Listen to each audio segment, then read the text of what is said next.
বড়ি খেতে যতটা সুন্দর আর দেখতে যতটা সুন্দর, কিন্তু বড়ি দিতে কিন্তু অনেকটাই খাটনি হয়। এই ফার্স্ট টাইম আমি বড়ি দিচ্ছি, আর জানো তো বড়ি দেওয়া কিন্তু আমিও শিখে গেছি। মায়ের কাছ থেকে কিন্তু বড়ি দেওয়া নয়, অনেক কিছুই শিখেছি।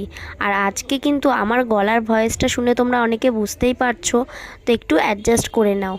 তো এদিকে দেখো, মা কিন্তু সকালবেলা ঘুম থেকে উঠেই ডাল কিন্তু ভিজিয়ে দিয়েছিল। রাতের বেলা আমি এখানে ডালগুলোকে ভালো করে পেস্ট করে নিচ্ছিলাম। ডাল যত পেস্ট করবে তত কিন্তু বড়ি সুন্দর হবে। আর এদিকে মা কিন্তু চাল কুমড়ো কাটছিল।